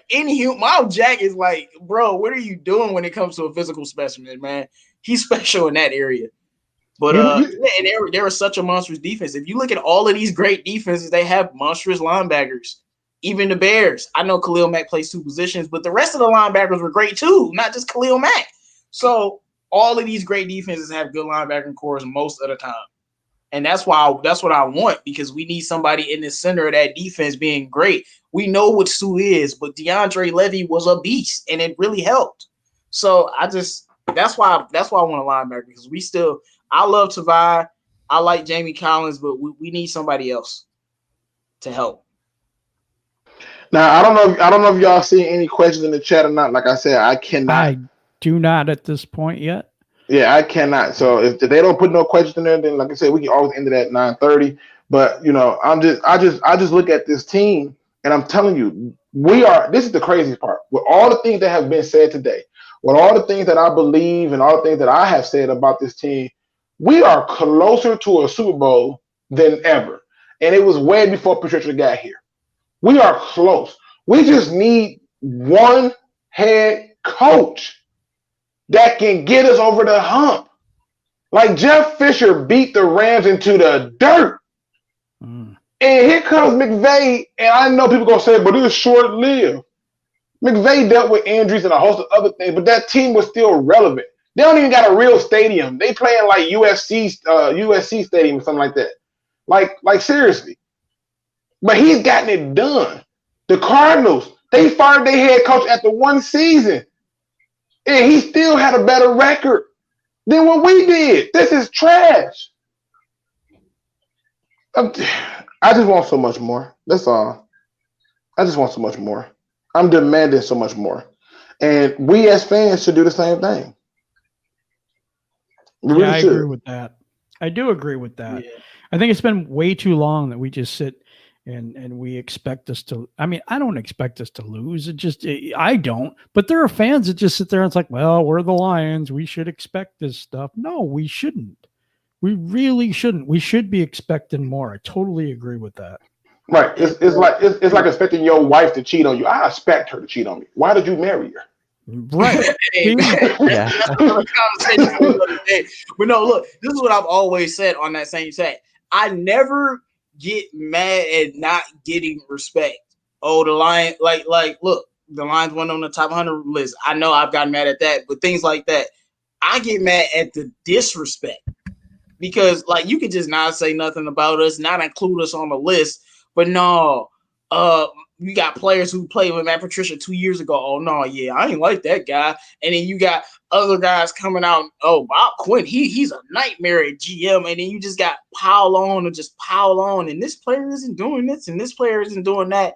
And that's what upsets me. It's not like we shouldn't have to ask for respect until we earn it, but it's the constant disrespect that our franchise receives relative to like the people. Mainly the Browns. I'm picking on them. Y'all worse than us. And we get blamed more than y'all. And I don't like it. I just don't like it. But regardless, we got to be better so we can get that respect. But at the end of the day, come on, man. Kim Galladay, how you going to do him like that? Like, come on, man. Yeah, that's crazy. We do have a question. Who do you think the Lions should hire if Matty P gets fired? Who do you think we should hire? I'll take the. Well, yeah, this is going to sound crazy. I would really like to have Jim Schwartz back. I know that sounds crazy, but he's got a little bit more experience. He's had time to, think. I love his defense. I like his defense a whole lot more than I like Matt Patricia's right now. I'll just say the truth because our defense isn't that good. Anyone else want to handle this? Luke, what do you think? Whoever coming into it, understanding that I need renovations, not a rebuild. Right. That's what I want. I want whoever's coming in understanding that this is what you got. You got potatoes, you got carrots. You may not got no salary, you may not got all the stock that you got, but you may got some beef ribs or something that you can make stock from or whatever. I want you to come in and renovate. In other words, I'm telling you, I want beef stew, and I know you ain't got all the ingredients, but you got to find some way to give me something close to beef stew. And to me, whoever the head coach is that come in here, he can't do this. We doing a rebuild. I'm not. This whole sitting through another rebuild crap is for the birds. That's why I'm rooting for this damn coaching staff because they quote unquote did a rebuild, and now if they get fired, we doing another rebuild. So what's the real rebuild? Yeah. Hey, I see what Luke is saying, but it brings. Look, this guy need to be Sean McVay specifically. Because that Rams team, and I know we thought it ourselves, they always had all that talent and they just couldn't do nothing with it. And McVay came over to a Rams team before they got all them free agents. They weren't really that talented, on paper as a full roster, but they won 11 games. And if you're keeping Stafford and you're getting a new guy, you need to have a guy that's going to be that, and that's why I want Lincoln Riley. I just want to see Stafford in that offense, to be honest with you. And then on top of that, I think he's a good football coach. But I think he's an innovative mind that needs his chance. And I don't think he's immature enough to not succeed on the NFL level. You just give him some toys. You give him Kenny Galladay and Hawkinson and Stafford. We gonna be scoring points, Yep. And I just need that. I need that coach to come in and just inspire. I want something fresh and something new. And I felt like Matt Patricia just gave you that old Patriots way. You know what I'm saying? We need something fresh and something new, something a little bit different to bring us back. Now, if those guys want to get rid of Stafford, it's a rebuild. Like, Luke, you talking about not rebuilding. If Stafford ain't here, unless we go 0-16 and get Trevor Lawrence, if Stafford ain't here, we rebuild it. So if we bring in this new guy, if you want to get rid of Stafford, we can't do nothing about that. But this new guy should try to win with the guys that we have, because I think this roster with a good football coach could really make some noise. We just got to see what Matt Patricia does. But I'm taking Lincoln Riley. All right. Man, can I You're get wrong. mine? Yeah, Yeah, all go right. ahead. I have loved Robert Saleh for the longest time. Like, ever since the Super Bowl, I've been like, I need this guy to be my head coach, because just the defense he's built with the 49ers is so good. And you guys are talking, Luke's always saying, take the talent over the need. Well, the 49ers have taken a defensive lineman in the first round for the past 6 years, and I think they've missed on one. Like, they take the talent when it's there. They build the defensive line because they know that is what wins you football games. And that is a guy that knows how to do that. He knows how to build the defensive line. He knows how to build the defense. He knows how to scheme to have an elite defense in the NFL. And the offense wasn't the problem last year for the Lions. Like, yeah, it wasn't perfect. We need to run the ball a little bit more. But if you're going to tell me that I'm stuck with the Detroit Lions offense for my football team, I'm not complaining that much. Like, the defense was the problem, and we just need to bring in a guy that can build the defense up right. That makes sense to me. I think Ryder hit the nail on the head, because you got to look at it like this too. Before, it was like, oh, Jim Bob, I don't like to say his name, but he was the problem. And the defense was doing their part to keep us in the game. Now, the offense is lit and the defense is the problem. Why we keep doing this? This will make it worse. The year before, the offense was the problem and the defense was good in 2018. Yep. It's this dumb seesaw where I just look at it. I'm sorry, but I rate head coaches based on what you do. Like, if you come in as a head coach and you're a special teams guy, your special teams might not ever be garbage. If you come as a head coach and you're an offensive guy, your offense will never be garbage. The Vikings just read up and gave an extension to Mike Zimmerman because his defenses are not garbage. Yeah. Just food for thought. I like this question from Shade, though. Yeah, for the panel, if you were a head coach, what kind of defensive and offensive scheme would you use to help the Lions win? Luke, go ahead. You said you liked this one. I like this question. For the defense, I've always been more of a favor in the 4-3 versus the 3-4, but I would rather them do a little bit more of a balanced defense where we're more like a zone team than we are man. I think man is cool, but I think man leaves a lot of pressure on your cornerbacks to survive. And if your cornerbacks don't have good reaction speed and stuff like that to be able to read and react, and the defensive front ain't getting home, you're going to get blew up every time, i.e. Detroit Lions, Kerryon Johnson running all over the New England Patriots. Okay? So, to me, you have to be able to have dogs in place for that to work. And then when you do have dogs for that, you still burn them out because they're being asked to do a little bit more. Now, in terms of the offense, I wouldn't necessarily go with a scheme per se as much as I would say a motto. Run the ball first. I don't even care what you do. Run the damn ball first and run it often. That's how I would get it in.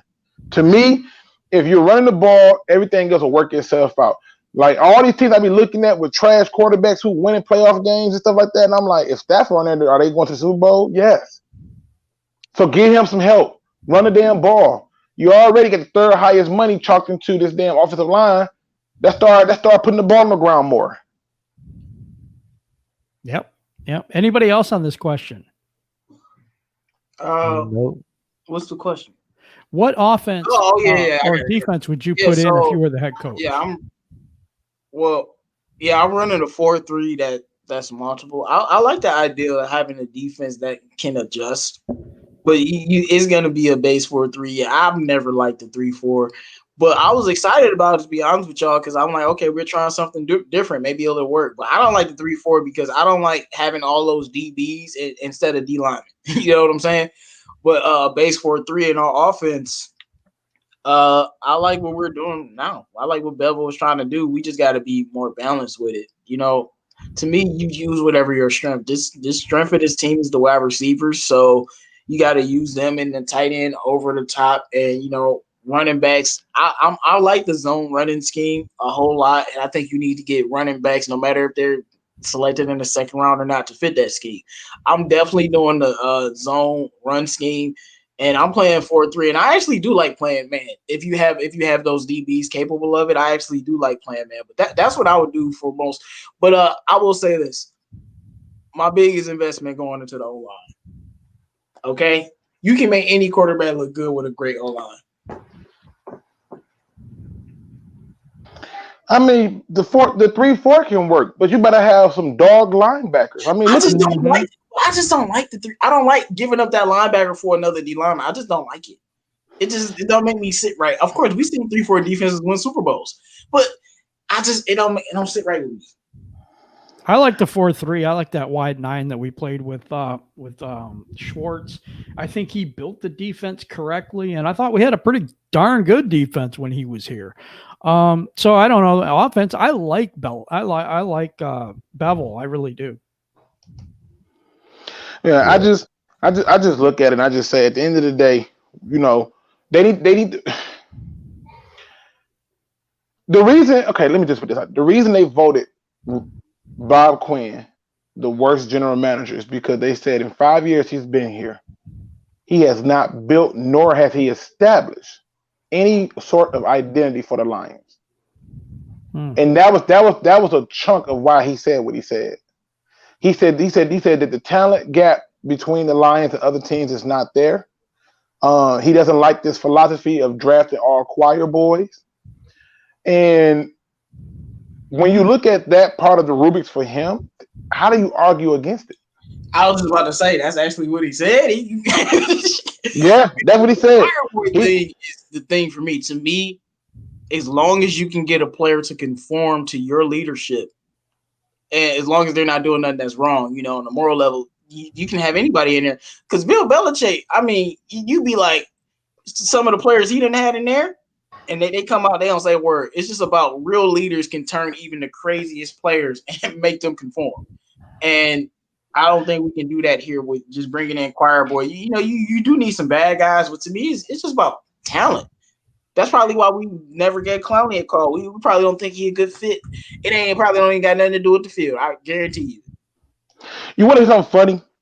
Now I might be wrong about this because I know I saw this. When we took Glover Quinn, our head coach was who? I mean, not Glover Quinn. We took Quandre Diggs. Our head coach was who? It was Jim Schwartz, right? Mm-hmm. Okay. Jim Schwartz said the reason he liked it, Quandre Diggs, was because Quandre Diggs was a leader who wasn't afraid to challenge his authority, right? In fact, they did a whole article where they talked to him and he said, I've always been that way, where he went off on the entire Texas team and coaching staff because he said, well, they're not playing hard enough. And if they're not going to give they all, then don't walk on the field. So Jim Schwartz praised that attitude. Fast forward to Lions now. Oh, he got too much mouth. He's toxic, he's poisonous, and he got to go. So we get rid of him. We fast forward to a Seahawk life. What does Pete Carroll say? I love the fact that he's vocal. He knows what everybody's doing, and he check you if you don't do your job. There's a gap issue here that needs to happen. Having a bunch of yes people ain't going to always get you your results. It just ain't. And unfortunately, that's the nature of us. In 2016, you sure about that? No, because Caldwell didn't draft anybody because he wasn't the general manager. No, I'm just saying. I thought Diggs was older than that, though. No, I think he was under. I thought he came under Jim Schwartz. Yeah, but I'm drawing a blank on the general manager. Martin Tom LeWine. Martin Mayhew? Martin Mayhew was the guy. Yeah, his first year was 2015, so he drafted Schwartz. Well, actually, no, his first year was 2015, so that's Caldwell. Caldwell got here. But Caldwell doesn't draft anyone though. It's the GM that drafts people. Yeah, but come on, Jim, why are you being technical? We were just talking about Schwartz got this guy. Right. Probably because I'm tired. I just remember reading this article where I can't remember. Like I said, I can't remember the head coach, but I just remember reading the article where the head coach said that was one of the reasons they brought him in, because he was willing to challenge their authority and challenge it. And they talked about it in this article. Where he was this leader and he didn't have a problem snapping on people. That's what I'm referring to, people. So that's what it was. That's all I'm pointing down to. No, I get it. Yeah. Yeah, this guy was like Seth Walker, who's also a fellow DSA member. He says Jim Schwartz had a swagger. It's just that his team became too undisciplined on and off the field, and they had a late season collapse. I liked Schwartz. I'm sorry, I really did. I thought he brought a fire to this team. Yeah, his problem was he didn't get the right offensive coordinator. Yeah, if he would have had Bevel, I think. Wow. Yep. It just needed the right coordinator, and on top of that, I'm telling you, this team is close. It's close, like nobody never believed. The problem is and I hate to say this, we cannot waste the talent that we have here and give them nothing to show for it. And to me, it's going to start with the right coaching. Like I'm telling you, go and look at Stanford. Everybody thought Stanford was dead in the water when Jim Harbaugh left. Enter David Shaw. Hold my beer. Right? Yep. Florida. The Florida Gators. They lose what's my man that went to Ohio State? Urban Meyer? Yep. They didn't do crap. And Ohio State lost the cheating guy, Tressel, whatever his name, bringing Urban Meyer back on the map. Michigan went out and got Brady Hoke, thought he was going to be the savior on a team that was pretty much on the cusp. He took that team so far down, it's ridiculous. Leadership is reflected in the attitudes of the players. Players can make bonehead moves, but you know who should know that player made a bonehead move? The head coach. And he should get benched. Mike Singletary benched his star tight end because he was acting like a little punk and wanted the ball when he like, bro, we trying to win, and you over here complaining you ain't getting enough passes. Go to the locker room. So I'm just saying, we gotta change the approach, and I think we'll be better off.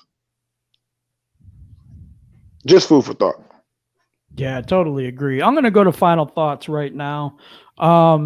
Let's go to right or wrong. What are your final thoughts for tonight? Yeah, I had fun tonight. Always fun with the DSA members talking Detroit Lions football. We had some very heated exchanges tonight on some topics, but it's always fun to debate Lions football. So I had a lot of fun tonight. Yeah, absolutely agree. All right, so JMO, what are your final thoughts for tonight? Oh man, I hope these players stay healthy, because people out here getting COVID or getting on these COVID lists. Players, please look out for yourselves. Protect your families at home. That's always most important. But after you protect your family and have everything at home good, make sure your occupation is good as well. And I don't need nobody going on these COVID lists. But it was a great show. We had some heated debates as always. But look, man, I can't even scream it no more because it's starting to mess with me. Just sign Kenny Galladay before I actually literally lose my mind. Like, for real. That's, and you know what? We did have some good debates tonight. And you know what? You don't have to always agree. You don't have to. It's fine. Me and JMO are going to be friends for a long time to come. Even if we don't agree, it's fine. But my final thought tonight is this is an unprecedented time in our lives, in our history, and in the sport we love. So there's going to be some back and forth and ups and downs. And I'm just hoping that we have a season and that it's quality football when we have that season. But thank you for everybody for showing up tonight. Thank you for my peers on the panel and everyone that's supporting the DSA. I really appreciate each and every one of you. And now I go to Luke with your final thought. As always, it was a pleasure, gentlemen. I love doing this. I love talking sports and get you out of this world for a moment. This quote came to me. This quote came to me in an unusual way. So I'm watching Wu-Tang American Saga. Great TV show on Hulu if you haven't checked it out. And it's a scene where RZA is playing chess with this old guy. And RZA says to him, "Man, I keep losing to you. You know, it's like every time I make a move, you beat me. And you're just too good at this." And the old guy responded to him with, "Most people lose because they're too distracted to see the win in front of them." I'm going to repeat that again. He said, "Most people lose because they're too distracted to see the win already in front of them." What that means is this, people. You have to start to take the good with the bad and load up on the good. Yeah, COVID-19 sucks, but you know what? I cook a whole lot more at home versus eating out. Right? Maybe my job sucks, but I'm working. Whereas a host of people who's not. Take the good in your life, bottle it up, because it's like lightning. It only strikes every so often. You need to take that and hold that, cling on to it, and see the win before you. Otherwise, you're going to keep losing because all you can see and focus on is the loss. With that being said, ladies and gentlemen, please make sure you subscribe to all the members of the DSA. And as always, don't be no chump. Please do your research.